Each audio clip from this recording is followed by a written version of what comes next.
L'horloge fixée au mur de béton du refuge animalier de la prairie de Solane avançait impitoyablement vers 17 heures. Dans le box D12, un berger allemand aux allures atypiques s'était recroquevillé contre le fond de sa cage. Ses yeux ambrés, grands ouverts, brillaient d'une peur animale presque sacrée. Les employés l'avaient surnommé « le monstre derrière la porte ». Trop grand, trop étrange, trop méfiant pour l'adoption. Trop abîmé pour une quelconque réhabilitation. Sur sa fiche, on pouvait lire en majuscules rouges « Euthanasie prévue aujourd'hui, 17 heures ». Le directeur adjoint, M. Delattre, jeta un coup d'œil à sa montre. « Va falloir préparer la salle », ne souffla-t-il à la bénévole du week-end. La jeune fille hocha la tête, les larmes lui montant aux yeux. 3 pièces plus loin, on remplissait une seringue en métal. Mais alors que le geste se répétait mécanique, la porte d'entrée du refuge claqua brusquement. Une femme entra, le pas ferme, les yeux durs et clairs.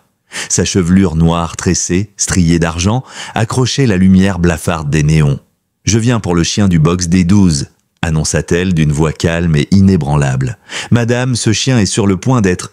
Je sais exactement ce qui est prévu pour lui, coupa-t-elle, et je suis venue l'en empêcher. Laissez un j'aime et partagez vos impressions dans les commentaires, avec le nom de la ville depuis laquelle vous regardez cette vidéo. Maintenant, reprenons l'histoire. Son nom n'a pas toujours été Caïro. Il était né au printemps 2023 dans une grange sombre aux abords de Saint-Mirel, une petite ville du sud-est français, à la frontière entre les montagnes du Vercors et les plaines de la Drôme. Dernier né d'une portée de 6, il avait été baptisé numéro 6, le plus petit, le plus étrange aussi.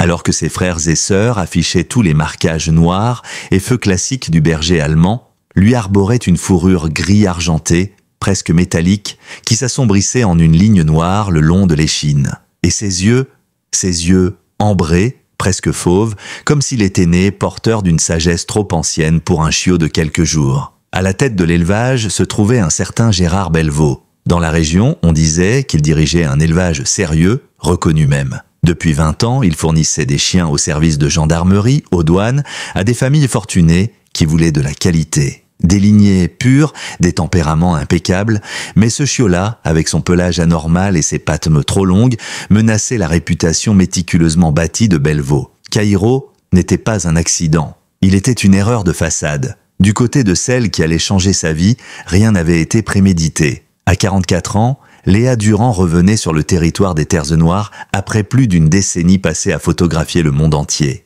Elle avait immortalisé les aurores boréales au Canada, les tempêtes de sable au Maroc, les solitudes glacées du Svalbard, mais ce qui l'attirait toujours, inlassablement, c'étaient les animaux, surtout ceux que l'on oublie, ceux qu'on n'attend pas. Son modeste chalet en bois, niché entre 2 collines, servait à la fois d'atelier et de refuge. Là-bas, la lumière caressait les pins, et le silence n'était jamais pesant. Il respirait avec elle. Le seul vétérinaire à des kilomètres à la ronde, c'était le docteur Henri Maupas, un homme doux, aux mains burinées, par des décennies de pratique, et aux yeux patients. Il connaissait Léa depuis qu'elle n'était qu'une gamine qui se baladait pieds nus avec un appareil photo trop grand pour elle. C'est lui qui l'avait accueillie à son retour, et c'est lui qui l'avait prévenu. L'élevage de Belvaux a bien changé. Méfie-toi, ce territoire rude avait son propre langage. Les hivers y étaient d'eau cruelle, les printemps spectaculaires, et la nature exigeait qu'on s'adapte ou qu'on disparaisse. Dans ces montagnes, on n'adorait pas la résilience, on la respirait. C'est dans ce monde sans demi-mesure que Caïro allait être jeté, sans comprendre que ces différences, considérées ailleurs comme des défauts, pouvaient peut-être devenir ici sa seule chance d'exister. Les 8 premières semaines de Caïro passèrent comme une longue punition confuse. Alors que ses frères jouaient, grognaient, développaient cette assurance typique des bergers allemands, lui était maintenu à l'écart. Chaque jour, Belvaux inspectait la portée, fronçant les sourcils en voyant le petit aux yeux ambrés. « Anomalie génétique » grommelait-il à son jeune assistant Kevin. « Ce plage n'est pas normal. Et ses yeux, on dirait qu'il vous juge. » Kevin avait froncé le nez. « On le fait piquer ?» Belvaux avait hésité puis secoué la tête. « Non. On pourra peut-être l'écouler à un particulier, un type qui n'y connaît rien, mais planque-le. Je ne veux pas qu'on le voie quand les clients viennent. » Les semaines suivantes furent un supplice silencieux. Pas de jeu, pas de contacts humains, juste une cage séparée, la solitude, et un bol de croquettes poussé avec le pied. Caïro, privé d'interaction, développa une posture étrange, une sorte de voûte permanente, comme s'il s'attendait à recevoir un coup à chaque instant. Lorsqu'un potentiel acheteur, après avoir aperçu Caïro par erreur, demanda à voir des chiens normaux, Belvaux eut un rictus. Celui-là, personne n'en voudra. Il fait froid dans le dos. Cette nuit-là, alors que l'élevage sombrait dans le silence, Belvaux chargea le chiot dans une cage métallique. Il parcourut 30 km vers le nord, jusqu'au refuge de Solane. Le bâtiment, un simple bloc de béton à la peinture écaillée, baignait dans une lumière blafarde et résonnait d'aboiements désespérés. Belvaux ôta sa casquette et son manteau pour ne pas être reconnu. « Abandon » dit-il à l'employé fatigué derrière son guichet. « Chien trouvé sur ma propriété ? Je crois qu'il est croisé loup ou un truc du genre. Dangereux peut-être ?» Le mot « loup » fit lever un sourcil à l'employé. Dans cette région, les chiens loups avaient mauvaise presse. Et au refuge, un animal noté potentiel hybride était presque systématiquement condamné. Le chiot fut inscrit comme « mélange incertain ». Et cette mention, anodine en apparence, devint une sentence de mort. Caïro fut placé dans la cage des 12. Et c'est là qu'il sombra, dans ce couloir humide et criard. Le sol glacé, les barreaux, les cris, les odeurs, tout n'était qu'agression sensorielle. Les employés le nourrissaient à distance avec une perche métallique, et ceux qui tentaient d'entrer dans sa cage en ressortaient souvent avec une note sur le dossier. Réactivité extrême, peur-agression. Personne ne le touchait. Personne ne lui parlait avec douceur. Pendant 3 semaines, Caïro fut oublié dans son coin. Les chiens entraient, sortaient, étaient adoptés ou euthanasiés, mais lui restaient, jusqu'à ce que le directeur, lors d'une réunion, lâche froidement « Le D12, aucun progrès. Trop grand, trop méfiant. Et on a besoin de place. » L'ordre fut donné. Caïro serait euthanasié le samedi suivant, à 17h. Mais ce destin tragique aurait pu rester inconnu du monde entier si une étudiante nommée Lison n'avait pas publié une simple photo sur Instagram.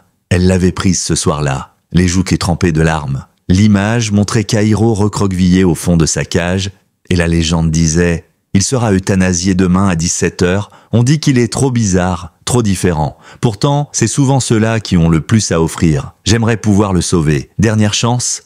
Le post de Lisson ne fit pas grand bruit au début. Quelques cœurs, des commentaires compatissants, des prières perdues dans l'océan numérique.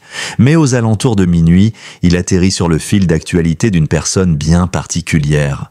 Léa Durand était en train de finaliser la structure de son prochain projet photo sur la faune sauvage des Alpes, mais lorsqu'elle vit l'image de ce chien recroquevillé, quelque chose en elle se figea. Ce regard, elle l'avait vu dans les yeux des loups qu'elle avait approchés autrefois. Cette lueur farouche, cette détresse maîtrisée. Cette intelligence blessée. Il y avait dans le regard de ce chien une solitude si profonde qu'elle traversa l'écran. Elle n'avait pas prévu d'adopter. Sa vie, rythmée par les expositions, les repérages, les voyages imprévus, n'était pas adaptée à la présence d'un animal. Et pourtant, en scrutant cette photo, Léa sentit un appel. Pas un caprice, mais une évidence muette. Comme si 2 âmes cabossées s'étaient reconnues à travers un écran. Elle envoya un message privé à Lison. « Je viens demain matin, à quelle heure ouvre le refuge ?» Et sans attendre de réponse, elle prépara son sac. Elle ne dormirait pas cette nuit-là. Le jour se leva sur une campagne embrumée. Léa parcourut les routes secondaires à bord de son vieux fourgon, les pneus crissant sur l'asphalte gelé. Les collines glissaient lentement vers l'arrière-plan, les pins cédaient la place à des champs pelés par le vent. Quand elle arriva au refuge de Solane, le soleil se levait à peine. Une jeune femme était en train de déverrouiller les grilles. Léa la reconnut immédiatement. C'était Lison. « Vous êtes la photographe ?» demanda la jeune fille, mi-soulagée, mi-incrédule. « Celle qui m'a écrit cette nuit ?» Léa hocha la tête. « Je veux le voir. » Le 12e jour, je suis venu pour lui. Lison l'emmena à travers les couloirs du refuge. L'endroit puait le désinfectant et la peur mêlée. Les cages se succédaient, pleines d'yeux suppliants et de gémissements. Mais rien ne préparait Léa à ce qu'elle vit au fond du couloir, dans la section « Accès limité ». Caïro était là, tapi comme une ombre contre le mur du fond, si recroquevillé qu'il semblait vouloir disparaître. Seuls ses yeux luisaient, alertes, méfiants, désespérés. Léa ne fit aucun geste brusque. Elle s'accroupit, à bonne distance, et s'assit tout simplement, en silence. Son souffle régulier, ses mains sur ses genoux, elle attendit, minute après minute, sans le regarder fixement, mais sans l'ignorer non plus. Elle était là, présente, constante. Au bout de 10 minutes, Caïro tourna légèrement la tête. Son museau frémit. Ses oreilles, jusque-là plaquées contre son crâne, frémirent. Lison, témoin de la scène, murmura « Il n'a jamais fait ça. Il vous écoute. » Léa sourit à peine. « Il décide s'il peut me faire confiance. C'est à lui de choisir. » Pendant près d'une heure, elle lui parla. Pas avec une voix mielleuse, pas avec les intonations ridicules qu'on réserve souvent aux animaux, non. Elle lui parla comme à un égal, elle lui raconta sa maison, le silence des pins, les chevreuils qui passaient à l'aube. Elle évoqua la lumière de fin d'après-midi, les chants des grillons, les nuits étoilées, et doucement, Kaïro fit un pas, puis un autre. Il s'approche sans rompre la distance de sécurité. Et là, à quelques pas de la grille, il se coucha, tête entre les pattes, les yeux fixés sur Léa. « Je veux l'adopter », dit-elle simplement. Lison baissa les yeux. « Ce n'est pas aussi simple. Le directeur l'a déclaré inadoptable. Il est programmé pour aujourd'hui. »« Alors je veux lui parler ?» répondit Léa. Le bureau du directeur, Gérard Delattre, était un capharnaüm de classeurs, de papier froissé et de tasses de café froid. L'homme leva à peine les yeux quand elle entra. « Madame, je comprends vos intentions, mais ce chien a été évalué par notre personnel qualifié. Il présente des signes de comportement agressif, il est suspecté d'être un hybride de loup et... Je ne vous demande pas de le réhabiliter, coupa Léa. Je vous demande de me laisser essayer. » Delattre soupira. « Vous avez déjà eu un chien de ce type ? J'ai passé 20 ans à photographier des loups sauvages en Europe et en Amérique du Nord. Je connais leur comportement mieux que beaucoup de dresseurs. » Le directeur haussa un sourcil. « Photographier des loups, ce n'est pas les adopter. Non. Mais comprendre un animal, respecter ses instincts, bâtir une confiance, ce sont des principes universels. Ce chien n'est pas dangereux. Il est terrifié. Et vous savez pourquoi ? » Le face-à-face dura près d'une demi-heure. Léa défendit son projet avec calme mais fermeté. Delattre opposait des procédures, des politiques internes, des risques juridiques. Mais ce n'est qu'en entendant le nom du magazine national avec lequel Léa collaborait et l'allusion discrète à un possible article sur les pratiques du refuge que sa position commença à vaciller. Même si j'accepte, il y a des formulaires à remplir, une vérification de domicile, des garanties. Je vous fournirai tout. Et aujourd'hui. Finalement, à midi, Léa signait les documents. Elle régla les frais d'adoption, majorés au passage pour traitement spécial, accepta une décharge de responsabilité et appela le docteur Maopas pour qu'il se porte garant. Il ne restait plus qu'une épreuve, faire monter Kaïro dans le fourgon. Le personnel proposa de le sédater. Léa refusa net. Pas de médicaments, il doit comprendre ce qui lui arrive. S'il ne peut pas me faire confiance maintenant, on ne construira jamais rien. Elle demanda simplement à être seule avec lui dans le petit enclos extérieur du refuge. Là, elle s'assit encore une fois, le harnais lâche posé sur ses genoux. Elle parla, doucement, sans urgence. « Je sais que tu ne comprends pas encore, mais je suis là, et je resterai. » 2 heures passèrent. Derrière les vitres, le personnel observait, stupéfait. Kaïro s'approcha, recula, fit le tour, puis enfin il s'immobilisa devant elle et accepta qu'elle passe le harnais autour de son cou. Un souffle collectif, retenu depuis des minutes, se libéra à l'intérieur du bâtiment. Il était 16h57. 3 minutes avant l'heure de son euthanasie. Léa ouvrit la portière du fourgon. Elle ne tira pas sur la laisse. Elle attendit simplement. Et après un dernier regard vers le refuge, Kaïro bondit à l'intérieur, se coucha contre la portière opposée, le cœur battant. « C'est bien ?» souffla Léa en prenant le volant. « On a tout le temps maintenant. » Le trajet qui menait du refuge de Solane jusqu'à la clairière isolée, où se trouvait la maison de Léa, dura un peu plus d'1 heure. Mais pour Kaïro, cela ressemblait à un voyage vers une autre planète. Durant tout le trajet, il resta prostré contre la portière passager, le regard fuyant, le souffle court, ses muscles tendus à l'extrême. Léa ne tenta rien, elle ne le toucha pas, ne chercha pas à le rassurer par des caresses qu'il n'aurait pas comprises. À la place, elle parla doucement, comme si sa voix tissait un fil entre eux, un fil ténu mais solide. « On rentre à la maison maintenant », lui disait-elle en quittant les limites de la ville. « Là où le vent sent les pins, là où personne ne t'obligera jamais à rien. » La route serpentait entre les collines boisées, puis grimpait lentement vers les hauteurs. Plus les kilomètres défilaient, plus l'air changeait. Fini les relents de béton et de bitume mouillé, l'atmosphère devenait plus légère, plus vivante.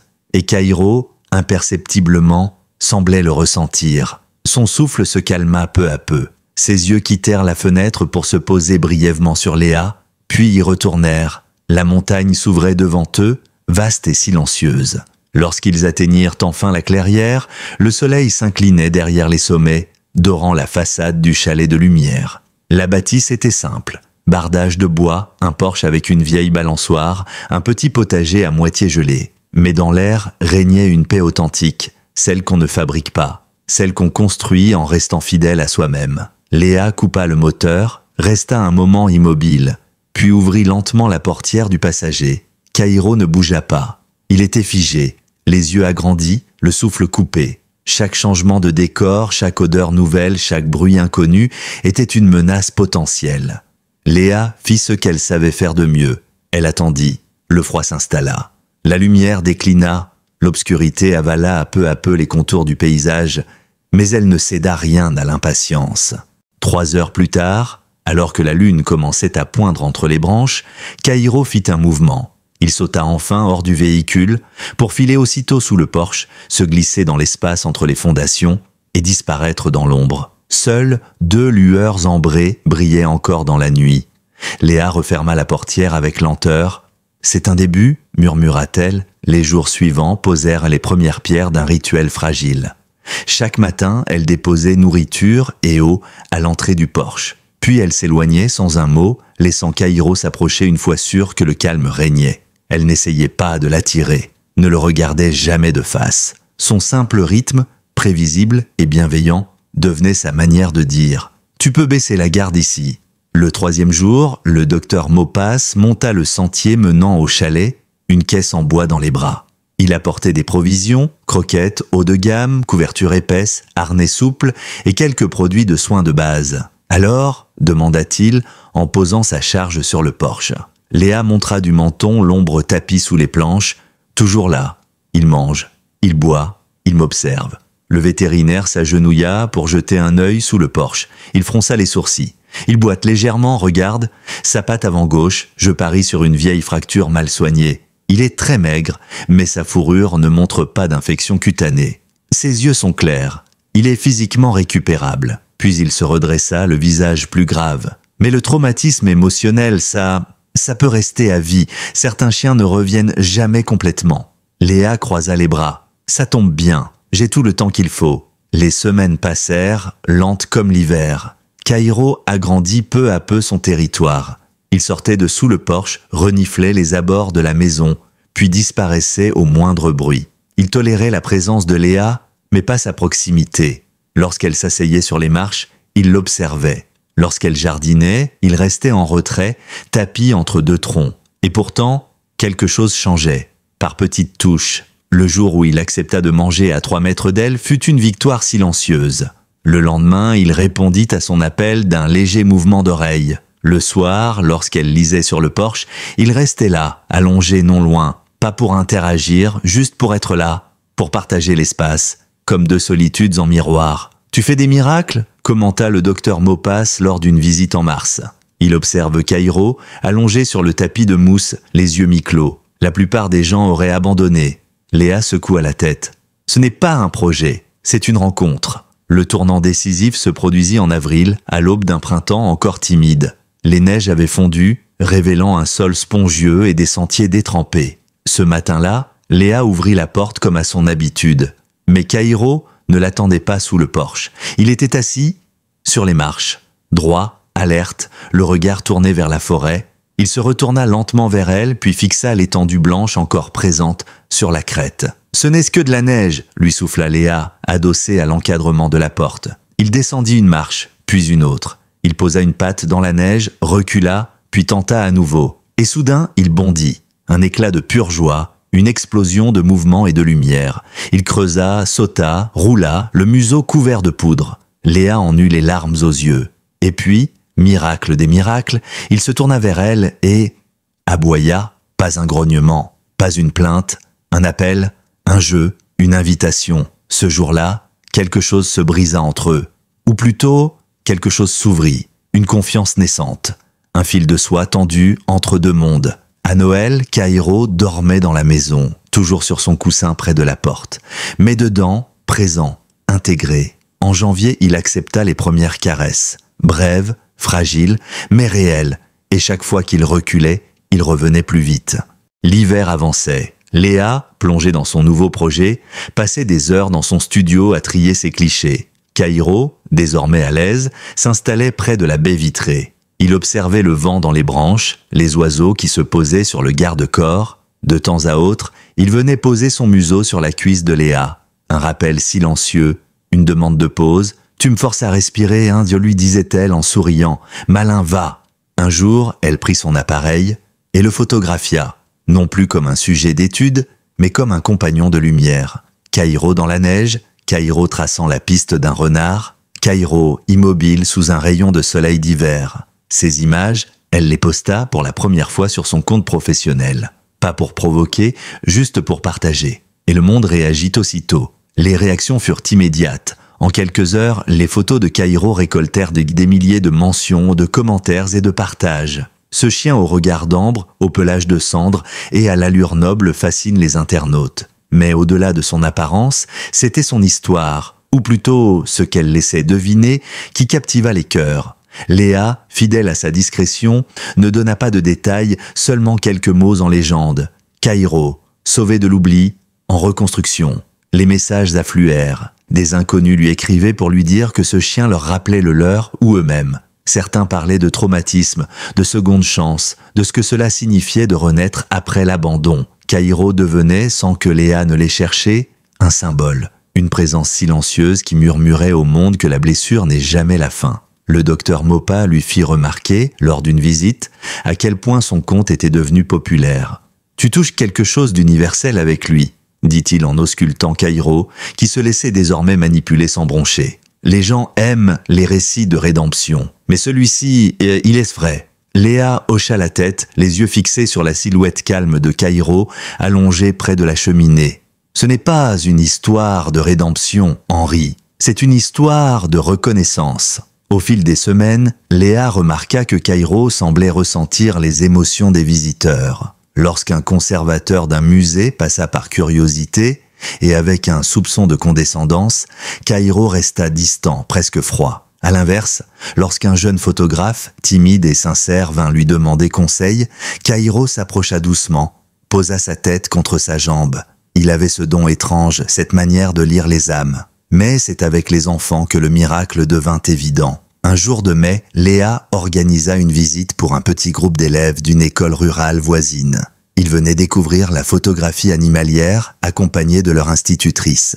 Caïro, comme toujours, observait depuis la véranda. Lorsqu'une fillette, en retrait, visiblement anxieuse, s'approcha timidement, Caïro se leva, lentement, sans bruit. Il vint s'asseoir à ses pieds. Elle leva les yeux, surprise. Puis sans un mot, elle posa la main sur sa tête et sourit. L'institutrice, émue, glissa à Léa que l'enfant ne parlait presque jamais à l'école. Elle a vécu des choses difficiles, chuchota-t-elle, mais il s'est passé quelque chose là. C'est ce jour-là que Léa comprit que Caïro n'était pas seulement un survivant, il était un guide. Le mois suivant, elle fut invitée à exposer ses œuvres à la Galerie d'Art Vivant à Toulouse. L'exposition, intitulée « Traces », devait initialement présenter ses clichés de corridors phoniques à travers les Alpes. Mais devant l'engouement pour les photos de Caïro, elle créa une section spéciale, « Le cœur invisible ». Elle y raconta, à travers images et textes, le parcours d'un chien que tout destinait à la mort, mais qui avait trouvé, dans le silence des forêts, la force de guérir. La directrice de la galerie hésita d'abord. Des portraits de chiens ? Dans une exposition de conservation ? Léa ne répondit rien. Elle lui montra simplement une série de clichés. Caïro dans la brume. Caïro tendu vers un papillon. Caïro qui regarde l'horizon comme un berger de l'invisible. La directrice acquiesça. D'accord, mais il faudra qu'il soit là, ce chien. Les gens voudront le voir. Cette perspective inquiétait Léa. Amener Caïro en ville, dans une galerie bondée, c'était courir le risque de le replonger dans un stress intense. Mais une partie d'elle savait qu'il était prêt, que leur lien était assez fort désormais pour traverser ce genre d'épreuve. Elle mit en place une série de préparations, d'abord des petits trajets en voiture, puis des promenades dans des lieux semi-urbains. Caïro réagissait avec prudence, mais sans panique. Il restait près d'elle, attentif à ses moindres gestes. Lorsqu'ils passèrent leur première nuit dans une chambre d'hôtel, il s'allongea contre la porte comme pour garder leur sanctuaire improvisé. Quand ils arrivèrent à Toulouse, la veille du vernissage, Léa avait prévu un espace au calme dans la galerie. Un coin tapissé avec coussins et gamelles où Caïro pourrait se retirer si le tumulte devenait trop fort. Elle lui fit confectionner un harnais spécial marqué d'une broderie discrète. « Merci de demander avant de me toucher », Le soir du vernissage, l'effervescence monta dès l'ouverture des portes. Journalistes, critiques d'art, conservateurs de musées, familles, tous voulaient voir l'exposition. Mais beaucoup, à peine entrés, se dirigeaient instinctivement vers l'espace consacré à Caïro. Et lui, immobile au cœur de la foule, brillait sans bouger. Il ne cherchait pas le contact, mais il n'y fuyait plus. Lorsqu'un enfant s'approchait doucement, il l'observait puis s'asseyait. Lorsqu'un adulte s'agenouillait à distance, il avançait d'un pas. Il communiquait sans mots, il rassurait sans geste. « C'est lui, Caïro ?» demandaient certains visiteurs. Le chien de la montagne ? Un vieil homme, les larmes aux yeux, raconta que son propre chien l'avait sauvé après la guerre. Une mère expliqua que sa fille, hospitalisée, suivait le conte de Caïro chaque soir. Des vétérinaires s'émurent devant la résilience de cet animal que tout le monde avait abandonné sauf une. La presse fut unanime. Les critiques saluèrent une exposition rare qui allie esthétique et émotion brute. Les photos de Caïro furent les premières vendues. L'une d'elles, en particulier, un gros plan de ses yeux ambrés fixant le vide, fut acquise par un musée d'art contemporain de Berlin. Mais au-delà du succès artistique, ce fut l'humain qui bouleversa Léa. Ce qu'elle avait sauvé, ce chien étrange et rejeté, était en train de guérir les autres, en silence, en étant simplement là. Le dernier soir à Toulouse, alors qu'il se promenait dans un parc au bord de la Garonne, Léa caressa doucement l'encolure de Caïro. « Tu sais que tu changes des vies ?» murmura-t-elle. Il leva la tête, la frôla du museau, c'était devenu leur langage. Leur séjour à Toulouse, initialement prévu pour quelques jours, s'étira sur près de 3 semaines. Les demandes de la presse se multipliaient. Plusieurs galeries souhaitaient programmer l'exposition dans d'autres villes. Et pourtant, Léa sentait au fond d'elle que ce monde urbain, aussi accueillant fut-il, n'était pas leur territoire. Caïro, bien qu'étonnamment calme en ville, restait tendu, alerte, en retrait. Il ne montrait aucun signe d'agressivité, mais ses nuits étaient agitées, ses moments de repos plus rares. Il avait accompli l'impossible, mais il avait besoin de rentrer. Le jour de leur départ, alors qu'elle chargeait le van, Léa sentit une ombre dans l'air, une présence subtile, mais lourde. Quelque chose qui dérangeait l'équilibre qu'ils avaient réussi à établir. Elle n'y prêta pas attention tout de suite, pas jusqu'à ce qu'une journaliste venue faire un sujet sur l'exposition s'attarde un peu trop sur Caïro. Elle l'observa longuement, puis d'une voix étonnée déclara « Ce chien, j'ai l'impression de l'avoir déjà vu. Mon oncle travaille dans un élevage de bergers allemands, pas très loin de Montpellier. Ils avaient eu un chiot avec un pelage très particulier, presque gris métallique. Il leur faisait peur. » Léa sentit un frisson glacer sa nuque. « Comment s'appelle l'élevage ?» demanda-t-elle, la voix tendue. « Les Cèdres Noirs, Gérard Belvaux. Il est connu dans le milieu. » Le nom heurta Léa comme un écho lointain. Elle n'en montra rien, mais en rentrant à l'hôtel ce soir-là, elle alluma son ordinateur et commença à chercher. Le site de l'élevage offrait l'image d'une entreprise modèle. Chien dressé, pelage brillant, photos impeccables. Mais dans les recoins de forums spécialisés, de vieux articles de presse locale, d'avis oubliés, Léa trouva autre chose. Des témoignages d'employés anonymes, des soupçons de pratiques douteuses, des anomalies dans les certificats de naissance, des portées écartées sans explication. Elle ferma l'ordinateur avec lenteur et se tourna vers Caïro, qui dormait paisiblement à ses pieds. Il avait ce relâchement rare chez lui, celui qu'il ne réservait qu'à la maison. Et pourtant, dans ses gènes, dans son passé, dans cette blessure invisible qu'il portait encore, il y avait des traces d'un lieu qu'elle ne connaissait pas mais qu'il avait brisé. Le lendemain, Léa passa 2 appels. Le premier fut pour le docteur Maupas. Elle lui demanda d'enquêter discrètement sur l'origine de Caïro. Le second fut pour Lison, la jeune bénévole du refuge. Elle voulait une copie intégrale du dossier de Caïro, et si possible, les images de vidéosurveillance du jour de son abandon. Ce n'est pas officiel, mais... hésita Lison. La caméra fonctionnait ce soir-là. C'était rare, mais on venait de la faire réparer. Je peux essayer de récupérer les images. Quelques jours plus tard, Léa recevait un message de Maupas. Il avait contacté un confrère qui connaissait l'élevage des Cèdres Noirs. Apparemment, Belvaux avait investi lourdement dans une nouvelle lignée importée de l'étranger. Une portée est née au printemps 2023, 6 chiots, mais l'un d'eux était différent, trop différent. Il l'aurait fait disparaître discrètement. Puis ce fut Lison qui confirma l'impensable. « J'ai les images. On voit clairement Belvaux. Il a une casquette, il baisse la tête, mais c'est lui. Il porte Caïro dans une cage métallique. Il dit qu'il l'a trouvé sur son terrain, mais il ment. Tout devenait limpide. Caïro n'avait pas été abandonné au hasard. Il avait été effacé. rayé du tableau par un homme obsédé par la perfection, déclaré indésirable à cause d'une apparence qui ne rentrait pas dans les cases, et aujourd'hui, ce passé revenait. À leur retour en montagne, Léa sentit Kaïro se détendre dès les premiers virages du sentier. Il poussa un soupir profond lorsqu'elle coupa le moteur puis sauta du véhicule sans hésiter. Il fit le tour de la clairière, renifla chaque souche, chaque pierre, comme pour vérifier que rien n'avait changé. Et enfin, il revint vers elle, le regard brillant. Il était chez lui. Mais le répit fut de courte durée. 2 semaines après leur retour, une lettre arriva, glissée dans une grande enveloppe blanche, sans fioriture. À l'intérieur, un courrier signé Gérard Belvaux. Il affirmait que le chien que Léa avait en sa possession était sa propriété.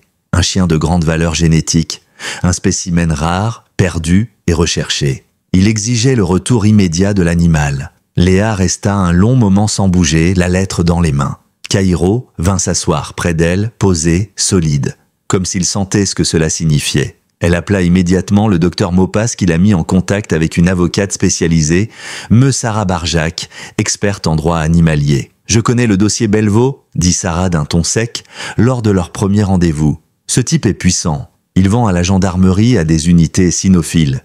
Il a des amis bien placés, et si vous n'avez pas de preuves formelles qu'il a abandonné ce chien, il peut vous traîner en justice. On a une vidéo. On le voit déposer Kaïro au refuge, sous un faux nom. » Sarah haussa un sourcil. « Alors on a une arme, mais il va falloir la manier avec soin. Préparez-vous à vous battre, et tenez-vous prête à ce que cette affaire dépasse largement l'histoire d'un chien. » Les semaines suivantes furent marquées par les démarches, les lettres recommandées, les nuits sans sommeil.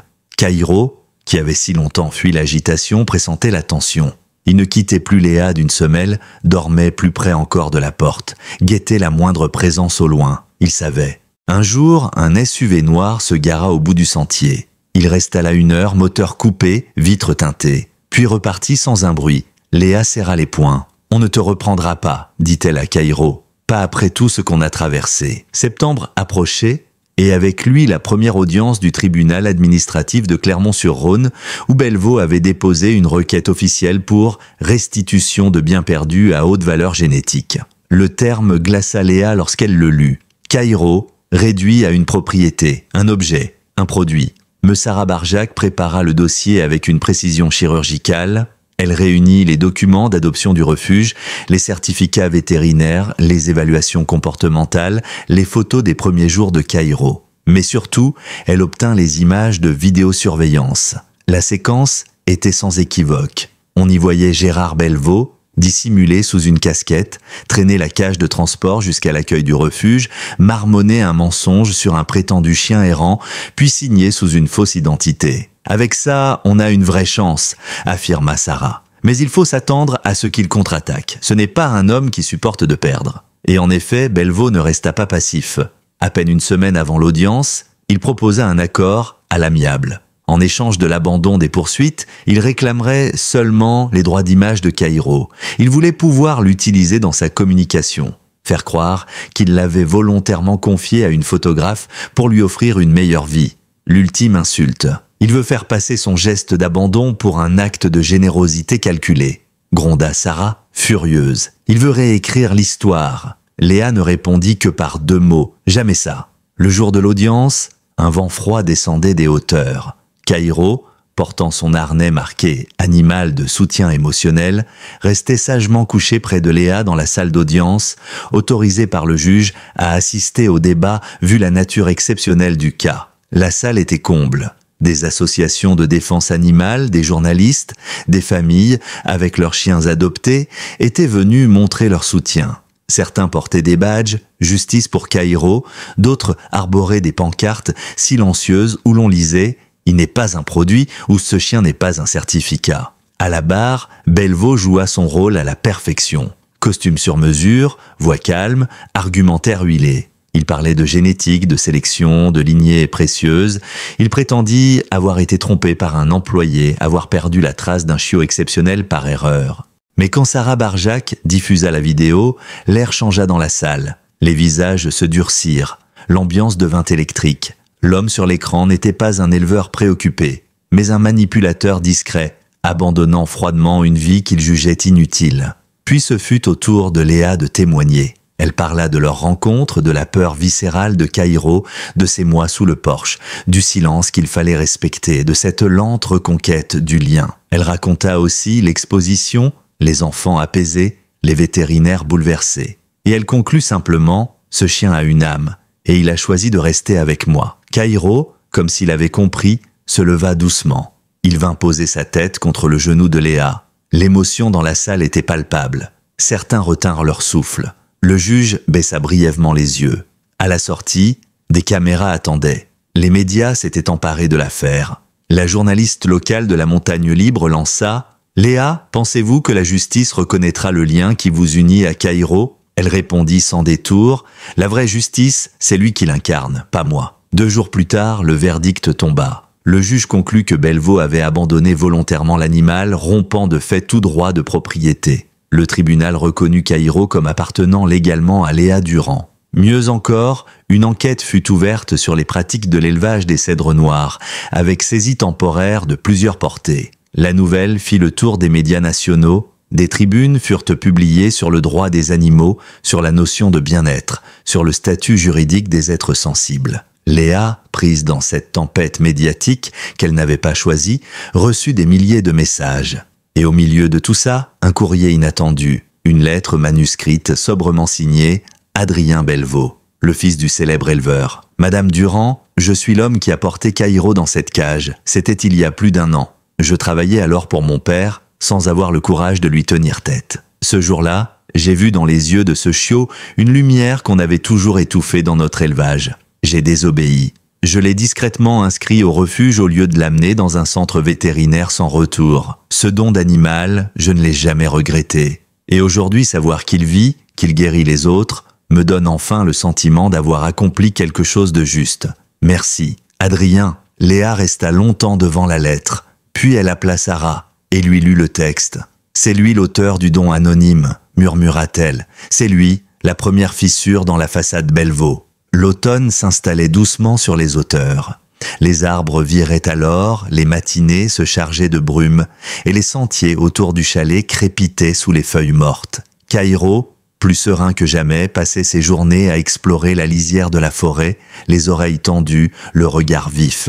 Il revenait toujours vers Léa, désormais avec cette aisance propre aux animaux qui savent d'où qu'ils sont enfin chez eux. La vie reprit un rythme plus calme après le procès. Les journalistes finirent par se lasser, les réseaux se stabilisèrent, et le monde extérieur sembla enfin offrir à Léa et Caïro un répit mérité. Mais dans l'intimité du chalet, un nouveau défi se préparait, un défi plus intime, plus silencieux. Depuis quelques semaines, Léa remarquait une légère fatigue chez Caïro. Rien d'alarmant au départ. Il marchait un peu moins vite, préférait parfois rester allongé sur la terrasse au lieu de la suivre en randonnée. Elle mit cela sur le compte du changement de saison. Mais lorsqu'il refusa un matin d'aller se promener, puis laissa sa gamelle intacte, elle comprit que quelque chose n'allait pas. Elle appela immédiatement le docteur Maupas. Il arriva en fin d'après-midi, son sac médical sur l'épaule, le visage grave avant même d'entrer. Après une auscultation longue et silencieuse, il se releva et croisa le regard de Léa. Il faut qu'on l'emmène faire des examens plus poussés. Son rythme cardiaque est irrégulier et il semble éprouver une gêne à l'effort. Ce n'est peut-être rien, mais je préfère écarter toute hypothèse grave. Le lendemain, il prenait la route pour le centre vétérinaire de Lyon-Miribel, spécialisé en cardiologie animale. Caïro resta calme durant tout le trajet comme s'il savait. Il s'installait derrière Léa, sa tête posée contre la coudoir, ses yeux veillant sur elle comme elle avait veillé sur lui. Les tests s'enchaînèrent. Échographie, électrocardiogramme, prise de sang. Le docteur Anémone Lacoste, cardiologue reconnu, accueillit Léa dans son bureau avec une douceur sincère. Elle ne prit aucun détour. C'est une malformation congénitale de la valve mitrale. Un problème de naissance, il a compensé jusqu'ici, mais le cœur commence à fatiguer. Léa sentit l'air lui manquer. Elle ferma les yeux un instant. Il peut vivre encore de longs mois, voire plusieurs années, mais il faudra le suivre de très près. On va commencer par un traitement médical. Si son état s'aggrave, il existe une chirurgie possible, mais elle est complexe, risquée et extrêmement coûteuse. Le mot résonna. Léa savait ce que cela voulait dire. Elle avait déjà vidé ses économies pour l'affaire judiciaire. Le succès de l'exposition lui avait permis de respirer.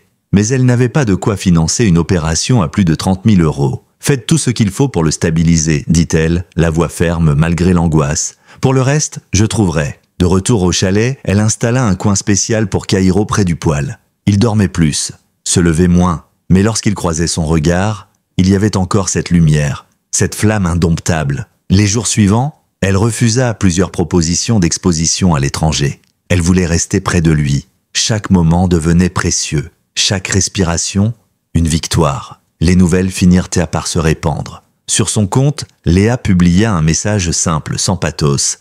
Kaïro est malade, son cœur est fragile, mais il se bat, comme toujours. Les réactions furent bouleversantes. Des milliers de messages, des prières, des souvenirs, des photos de chiens sauvés grâce à l'histoire de Kaïro. Certains proposèrent de l'aide financière, d'autres de mobiliser des vétérinaires ou des fondations. Mais c'est Sarah Barjac qui eut l'idée la plus décisive. Il faut lancer une campagne. Pas une demande de dons, non, une mobilisation. Que les gens deviennent partie prenante, qu'ils s'impliquent. Ce chien est devenu un symbole. Offrons à tous ceux qu'il a inspiré la possibilité de lui rendre un peu de ce qu'il a donné. Ainsi naquit le projet « Un cœur pour Kaïro », une page sobre, illustrée de clichés poignants, racontant son parcours, sa guérison, son impact et maintenant sa fragilité. En moins de 24 heures, plus de 5 000 € furent récoltés. En 3 jours, ils atteignirent 18 000. Puis une chose inattendue se produisit.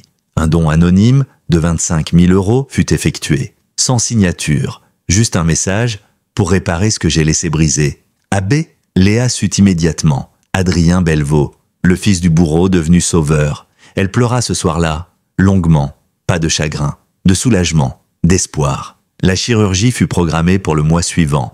Elle se déroulerait à la clinique vétérinaire de Fréjus, l'un des rares établissements en Europe à maîtriser ce type d'intervention sur des chiens adultes. Kaïro fut préparé en douceur, ses constantes stabilisées, son alimentation adaptée. Léa resta auprès de lui chaque minute. Et le matin du départ, alors que les cimes du massif brillaient sous la lumière dorée, elle s'agenouilla devant lui et murmura « Tu es prêt ? Moi non, mais je te suivrai où que tu ailles. » Il posa doucement sa tête contre sa poitrine, là où battait son propre cœur fatigué. Le trajet jusqu'à Fréjus fut à la fois long et suspendu. Léa avait tout préparé, coussin mémoire de forme, eau fraîche, couverture, et une playlist douce qu'elle faisait tourner en boucle. Kaïro, comme toujours, ne se plaignit pas. Il gardait les yeux posés sur elle, silencieux, comme s'il voulait qu'elle sache que, quoi qu'il arrive, il lui faisait confiance. La clinique vétérinaire Saint-Paul-sur-Mer était un établissement moderne, baigné de lumière naturelle, à 1000 lieues des couloirs stériles et oppressants de certains centres médicaux. À leur arrivée, Léa fut accueillie par le docteur Livio Moretti, un spécialiste en chirurgie cardiaque vétérinaire connu pour son calme et son regard franc. Il s'agenouilla devant Kaïro, ne tenta pas de le toucher et dit simplement « Je sais ce que tu as traversé, on va t'aider à aller plus loin encore ». L'intervention était prévue le lendemain matin à la 1re heure. En attendant, Kaïro fut installée dans une suite de soins intensifs où Léa put rester à ses côtés. Elle dormit peu cette nuit-là. Elle écoutait son souffle, le léger ronflement lorsqu'il s'endormait profondément, le rythme apaisant de cette vie qu'elle refusait de perdre. À l'aube, les lumières de la clinique s'allumèrent lentement. L'équipe se mit en place, et lorsqu'il fallut enfin le préparer pour l'opération, Léa s'agenouilla une dernière fois. Elle entoura son cou de ses bras. « Je ne peux pas te suivre là où tu vas entrer maintenant, mais je serai là quand tu reviendras, je t'attendrai. » Kaïro la fixa un long moment, puis, dans un élan rare chez lui, lécha doucement sa joue. Un adieu ou une promesse, elle ne sut jamais, car dès l'instant où il passa la porte du bloc opératoire, le temps cessa d'exister. 6 heures. C'est ce que le docteur Moretti avait annoncé. 6 heures suspendues dans une salle d'attente blanche, impersonnelle, où Léa alterna les silences, les prières et les murmures adressés au vide. Elle ne ferma pas l'œil, ne mangea rien. Chaque fois qu'une porte s'ouvrait, son cœur ratait un battement. Puis ce fut enfin lui, le chirurgien. Son regard était grave, mais pas fermé. « Il s'est battu », dit-il simplement. « Il a eu une crise durant l'opération, son cœur s'est arrêté. Nous avons réussi à le relancer, mais il est très faible. Les prochaines 24 heures seront décisives. » Léa hocha la tête sans parler. Puis, lorsqu'on lui donna la permission, elle entra dans la salle de soins intensifs. Kaïro était allongé sur un matelas orthopédique, une perfusion à la patte, des électrodes sur le torse, une fine canule le maintenant sous oxygène. Il semblait minuscule, et pourtant si fort. Elle prit place à ses côtés et ne le quitta plus.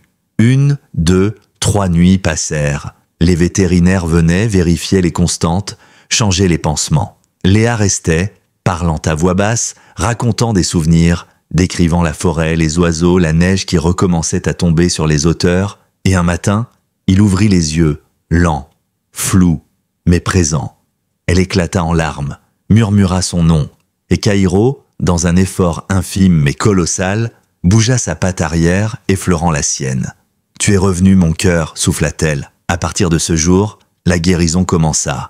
D'abord lente, puis plus rapide qu'aucun vétérinaire ne l'aurait cru. Moins d'un mois après l'opération, Caïro tenait debout, puis marchait, puis mangeait de nouveau seul, avec appétit. Il restait amaigri, son pelage avait perdu un peu de son éclat, mais ses yeux brûlaient de cette flamme ancienne, ravivée. Le retour en montagne fut un triomphe intime. Aucun tapis rouge, aucun journaliste.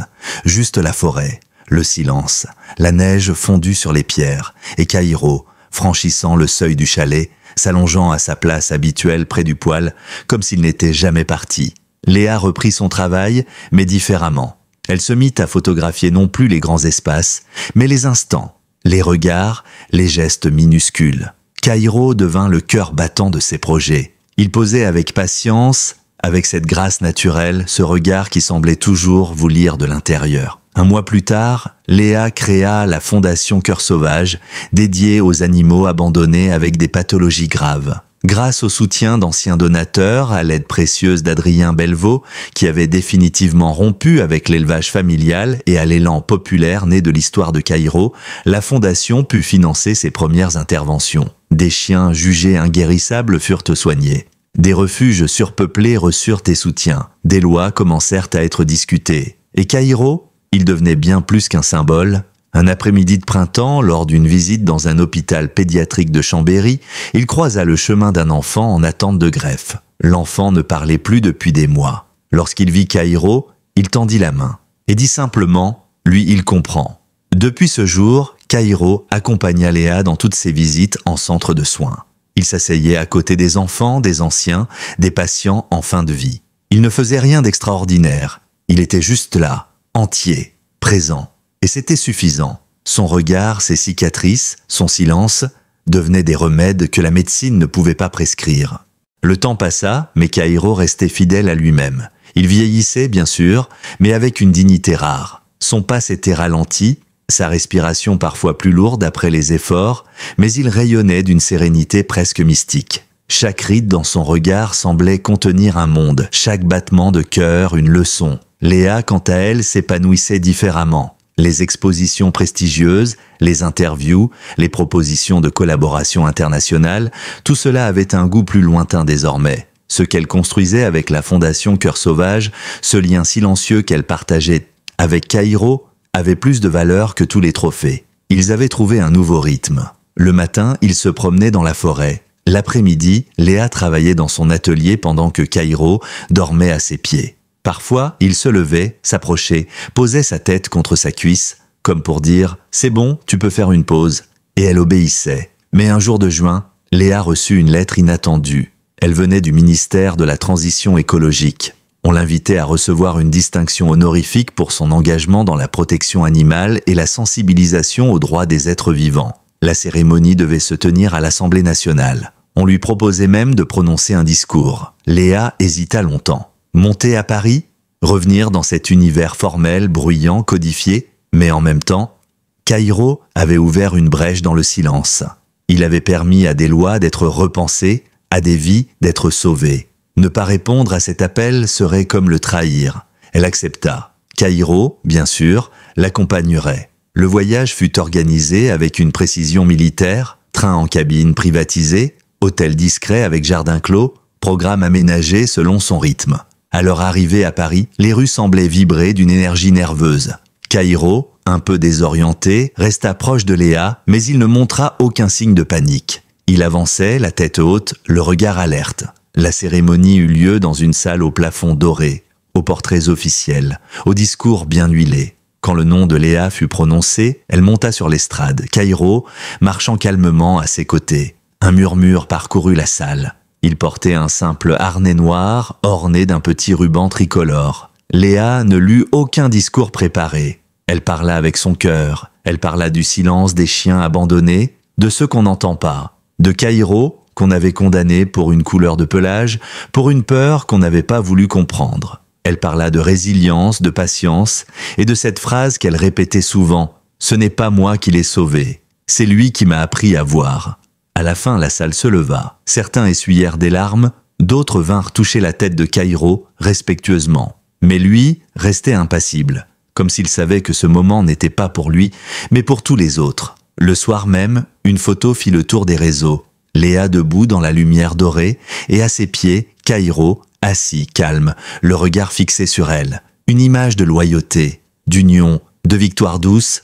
De retour au chalet, la forêt sembla les accueillir comme des héros silencieux. Les fougères s'étaient épaissies, les oiseaux avaient changé de chant. L'été s'annonçait chaud, et Léa comprit que leur temps ensemble était précieux. Plus que jamais, elle ralentit le rythme.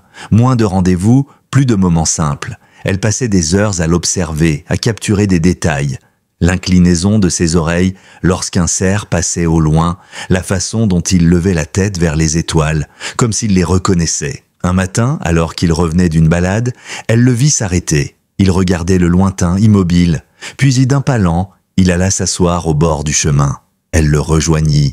Il ne tremblait pas, ne souffrait pas. Il contemplait, comme s'il se souvenait de chaque arbre, de chaque sente. Puis il posa sa tête contre elle. « Tu sais, n'est-ce pas ?» murmura-t-elle. Il ne répondit pas. Il n'avait jamais eu besoin de mots. Le soir venu, elle prépara un repas qu'il aimait particulièrement. Il mangea doucement, puis alla s'installer près du poêle comme il l'avait toujours fait. Elle s'assit en face de lui, un carnet sur les genoux. Elle nota une phrase sans savoir encore si elle serait pour un livre, un discours ou simplement pour elle. La beauté ne se trouve pas dans ce qu'on sauve, mais dans ce qui décide de rester. Les semaines suivantes furent baignées d'une lumière douce et mélancolique, comme si l'été lui-même savait qu'il devait ralentir le temps. Caïro continuait de se lever chaque matin, d'accompagner Léa au jardin ou jusqu'au bord du ruisseau. Mais ses gestes étaient plus lents, sa respiration parfois saccadée. Il ne se plaignait jamais. Il vivait simplement, dignement, pleinement, comme s'il savait qu'il fallait savourer chaque souffle. Léa, elle, ressentait le compte à rebours invisible. Non pas dans l'angoisse, mais dans une conscience aiguë. Chaque moment partagé devenait sacré. Le moindre regard échangé. Le simple fait de le sentir contre sa jambe. Elle ne disait rien, ne pleurait pas. Elle gardait ses émotions pour la nuit, lorsqu'elle l'écoutait dormir à ses pieds et qu'elle laissait ses larmes couler en silence. La fondation Cœur Sauvage continuait de croître. Une seconde antenne venait d'ouvrir à proximité de l'île. Des dizaines de chiens avaient déjà été sauvés grâce aux fonds récoltés par les dons générés par l'histoire de Caïro. Et pourtant, Léa ne ressentait aucune fierté, seulement une forme de gratitude. Caïro avait semé quelque chose qui dépassait tout ce qu'elle aurait pu planifier. Il avait, sans jamais parler, réveillé chez les autres ce qu'ils avaient de plus pur. Début août, alors que les étoiles filaient dans le ciel d'été, un événement d'inattendu bouleversa le calme de la vallée. Un incendie, parti d'une ligne électrique endommagée, il dévora plusieurs hectares en amont du hameau, les pompiers furent rapidement mobilisés et l'évacuation de certains foyers fut ordonnée. Léa ne reçut pas d'ordre formel, mais l'air s'épaississait chargé de cendres. Le vent poussait les fumées dans leur direction. Elle fit les sacs, par instinct. Documents essentiels, médicaments de Caïro, quelques photos. Elle chargea le véhicule et appela doucement son compagnon. Il sortit de sa cachette favorite sous la terrasse, les yeux plissés. Il comprenait, comme toujours. Il grimpa dans le véhicule sans protester. Mais au moment de démarrer, un cri perça l'air. Celui d'une voisine, plus bas dans la vallée, dont le vieux chien s'était enfui dans la panique. Sans réfléchir, Léa bondit hors de la voiture. « Reste ici », dit-elle à Caïro. Elle partit en courant avec les autres villageois. Le chien fut retrouvé, coincé près du lit du ruisseau. Ils réussirent à l'extirper et à le ramener à la voiture de sa maîtresse. Lorsqu'elle revint vers son véhicule, l'angoisse la frappa de plein fouet. Caïro n'était plus là. La portière avait été poussée. Il était descendu. Elle cria son nom, une fois, deux, rien. Elle partit en courant dans la direction opposée aux flammes, là où le vent soufflait, là où Caïro aurait pu croire qu'il devait protéger, agir, faire ce qu'il avait toujours fait, veiller. Et elle le trouva une centaine de mètres plus loin. Il était debout, face à la montée, regardant fixement les lueurs rouges au loin, comme une sentinelle, comme s'il refusait de partir tant que tous n'étaient pas en sécurité. « Viens, mon cœur » souffla-t-elle en s'approchant. « Il faut partir maintenant. » Il tourna la tête vers elle, ses yeux remplis d'une fatigue immense, mais aussi d'un attachement indestructible. Il revint vers elle lentement et monta dans la voiture sans un mot. Ils passèrent 2 nuits dans un centre d'accueil à une 30aine de kilomètres. Kaïro refusa de manger. Léa le veilla, sentant que quelque chose s'était effondré en lui. Quand ils rentrèrent enfin, la maison était intacte. La vallée, brûlée par endroits, portait les cicatrices du feu. Mais le chalet, miraculeusement, avait été épargné. Et pourtant, Kaïro n'y retrouva pas sa place. Il s'isolait plus souvent, ne répondait plus toujours à l'appel de la promenade. Parfois, il fixait les montagnes pendant des heures, comme s'il attendait quelque chose ou quelqu'un. Léa savait, elle ne voulait pas le dire, pas même à voix basse, mais elle savait. Un matin, il refusa de se lever. Il ne souffrait pas, il ne pleurait pas. Il la regarda simplement. Et dans ce regard, il y avait cette permission, cette acceptation. Ce dernier don qu'il lui faisait, celui de la paix. Elle appela Maupas. Il arriva en fin de journée, les yeux humides, avant même d'entrer. Il ausculta Kaïro en silence. Puis il hocha la tête. Il ne veut pas qu'on le prolonge, il est prêt. Léa s'allongea à côté de lui cette nuit-là. Elle posa sa tête contre son cou. Elle murmura des histoires, des souvenirs. Elle lui parla de la première neige, du premier regard, du jour où il avait sauté dans la voiture pour la suivre, alors qu'il aurait pu refuser. Le matin, Kaïro dormait encore. Léa lui offrit un dernier petit déjeuner qu'il accepta du bout des dents. Puis elle l'emmena dehors jusqu'au rocher où il aimait s'asseoir pour surveiller la vallée. C'est là que Maupas le rejoignit. Aucun mot ne fut échangé. Il fit ce qu'il avait à faire avec douceur, avec amour, et Kaïro s'endormit, la tête contre la poitrine de Léa, dans ce monde qu'il avait enfin appris à aimer. Quand ce fut terminé, personne ne bougea. Même les oiseaux semblaient s'être tus. Léa resta ainsi immobile des heures durant. Elle ne pleurait pas. Pas encore, elle respirait simplement, lentement, comme pour lui offrir une dernière présence, un dernier rythme, un dernier battement. Le lendemain matin, un brouillard épais enveloppait la vallée. Léa se leva tôt, sans bruit, comme si Kaïro dormait encore et qu'elle ne voulait pas le réveiller. Le silence dans le chalet avait changé de texture. Il n'était pas vide, il était chargé d'une absence qui pesait plus que 1000 présences. Elle descendit lentement jusqu'au jardin. Le sol était encore humide, les feuilles collées aux bottes. Là, au pied du grand hêtre, elle avait creusé la veille avec l'aide de Maupas et de 2 voisins venus en silence. Une tombe simple, mais profonde. Une grande pierre plate marquait l'endroit sur laquelle elle avait gravé au couteau quelques mots à la lumière d'une lampe frontale. Ici repose le cœur du monde. Elle déposa un foulard enroulé, un jouet mâché et un vieux cliché d'œufs de prix lors de leur premier hiver ensemble. Puis elle resta là, longtemps. Elle ne disait rien. Elle laissait son corps parler à sa place. Elle tremblait, mais ne fuyait pas. Les jours suivants se fondirent les uns dans les autres. Elle répondait aux messages de condoléances par des monosyllabes, rejetait toute invitation. La fondation proposa d'organiser une cérémonie publique en l'honneur de Kaïro. Elle refusa. Ce n'était pas un symbole pour elle, c'était lui. Ce ne fut que 2 semaines plus tard qu'elle reçut une enveloppe sans adresse de retour. À l'intérieur, une lettre soigneusement écrite à la main sur un papier un peu jauni. « Madame Durand, je n'ai jamais su comment dire les choses, mais je crois que le moment est venu. Kaïro, ou du moins, celui que vous avez appelé ainsi, a été pour moi bien plus qu'un chien.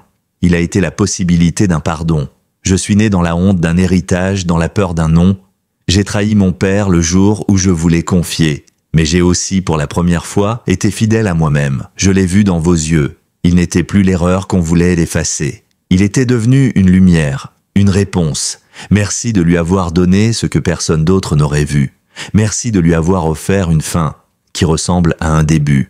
Avec gratitude, Adrien Belvaux. Léa relut la lettre plusieurs fois. Puis pour la première fois depuis des jours, elle ouvrit son ordinateur. Elle alla sur le site de la fondation et publia une simple photo. Kaïro, assis, les oreilles dans le vent, face au lever du soleil. Aucun mot, juste cette image. En moins d'1 heure, des milliers de réactions affluèrent. Des dessins d'enfants, des poèmes, des messages du monde entier. Brésil, Japon, Pologne, Mali, Canada. Chacun partageait ce que Kaïro avait changé en eux. Il était devenu le cœur de quelque chose de bien plus grand que leur histoire à 2. C'est à ce moment-là qu'elle comprit. Ce n'était pas fini. Alors, elle entreprit quelque chose qu'elle avait longtemps remis à plus tard, écrire leur histoire. Pas sous forme d'un roman, pas sous forme d'un manifeste, mais comme une traversée, un journal de survie, un chant d'amour. Le livre s'intitula « Ce que voit le silence ». Elle y raconta tout, les débuts, l'adoption, la peur, la lente reconquête, les victoires minuscules, la maladie, l'opération, l'hôpital, la montagne et la fin. Chaque mot fut pesé, chaque page traversée d'émotions, mais jamais de pathos. Ce n'était pas un livre sur la mort, c'était un livre sur la vie, sur ce qu'on peut bâtir quand on cesse de chercher la perfection et qu'on commence à honorer ce qui est vrai. Le jour de la sortie, les librairies indépendantes avaient organisé des lectures silencieuses. À Annecy, à Marseille, à Namur, à Montréal. Des enfants vinrent écouter des passages les yeux brillants. Des anciens pleuraient doucement, les mains posées sur leurs cannes. Et par tous une phrase revenait « Il m'a aidé à guérir ». Léa reprit doucement ses activités. Elle repartit sur les sentiers, photographia les brumes, les traces de pattes sur la terre humide, les ombres d'oiseaux en vol.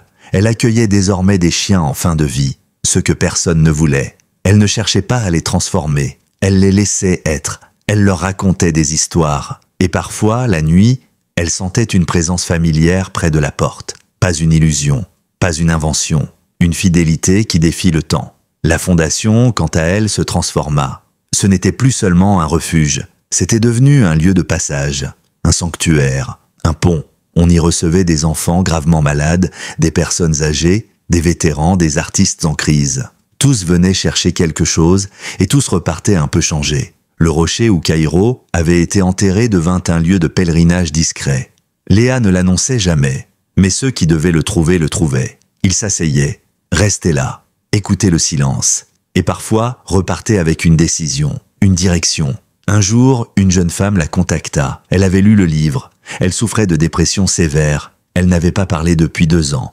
Mais après avoir lu le passage où Caïro se pose au pied d'un enfant pour l'écouter sans rien dire, elle avait recommencé à parler. Léa raccrocha le cœur noué, puis elle murmura, les yeux levés vers la montagne, « Tu continues, hein, et c'est même là-haut, tu continues ton œuvre. » 2 ans s'étaient écoulés depuis le dernier souffle de Caïro. Et pourtant, rien ne s'était vraiment terminé. Léa vivait toujours dans le même chalet, niché entre pince et silence. Elle avait repeint la façade, réparé la toiture, agrandi le potager. Mais à l'intérieur, rien n'avait bougé. Le coussin de Caïro était resté à sa place près du poêle. Non pas par déni, mais parce que certaines présences ne disparaissent jamais complètement. Le livre, Ce que voit le silence, était devenu un best-seller inattendu. Traduit en 12 langues, adapté en version audio par des comédiens de renom, il circulait dans les écoles, les hôpitaux, les maisons de retraite. Des enseignants racontaient comment leurs élèves s'étaient mis à parler différemment des animaux, du lien, de la peur. Des médecins affirmaient que certains patients retrouvaient du courage après en avoir entendu quelques extraits. Mais au-delà des chiffres, Léa s'intéressait surtout aux lettres. Chaque semaine, elle recevait des dizaines de courriers, des récits, des confessions, des photos. Un garçon autiste qui s'était ouvert à un chien trouvé dans un fossé. Une femme en deuil qui s'était reconstruite après l'adoption d'un vieux labrador borgne. Un ancien militaire traumatisé qui avait recommencé à sourire grâce à une chienne amputée. Tous, sans exception, évoquaient une forme de reconnaissance, un miroir, comme si Caïro, à travers ses cicatrices visibles et invisibles, avait donné à chacun le droit d'être fragile et digne. La fondation Cœur Sauvage avait grandi. 2 nouveaux centres avaient ouvert. À chaque inauguration, un arbre était planté. Un érable, un ginkgo, un bouleau, sous chacun, une plaque gravée portait la même phrase « Ce qui a été rejeté peut devenir la racine de quelque chose de plus grand ». Et puis, il y avait les chiens, toujours. Léa en accueillait 1 ou 2 à la fois, pas plus. Elle ne cherchait pas à combler un vide. Elle accompagnait. Elle réparait doucement. Elle veillait. Certains ne restaient que quelques semaines, d'autres jusqu'à leur dernier souffle. Elle ne leur demandait rien. Elle offrait simplement. Un soir d'automne, alors que la brume descendait sur la vallée et que les premières étoiles perçaient le ciel, elle s'assit sur le banc de pierre près de la tombe de Caïro. Elle resta là longtemps, comme elle le faisait parfois, sans chercher de réponse. Puis doucement, elle sortit de sa poche une lettre, froissée par le temps mais encore lisible. Celle d'Adrien Belvaux. Elle l'a relue, une dernière fois. Puis elle la déposa dans une boîte de métal qu'elle enterra sous un jeune frêne, planté quelques mois plus tôt à côté de la pierre gravée. « Tu sais, Tom, murmura-t-elle, je crois que tu as changé plus que ma vie. Tu as changé ma vision du monde. Tu m'as appris que la beauté ne se crie pas. Elle se révèle. Dans la patience, dans les silences, dans l'attente de ce qui, un jour, décide de venir vers vous. Un bruissement dans les feuilles, une brise légère, elle se leva, marcha lentement vers le chalet. Un jeune chien borgne et bringé l'attendait sur le seuil. Il avait été trouvé errant dans une carrière désaffectée, terrorisé, méfiant. Léa l'avait appelé Echo, parce qu'il portait en lui toutes les résonances de ce qu'elle avait appris. Il aboya doucement en la voyant. Juste une fois, elle sourit. « Tu as raison.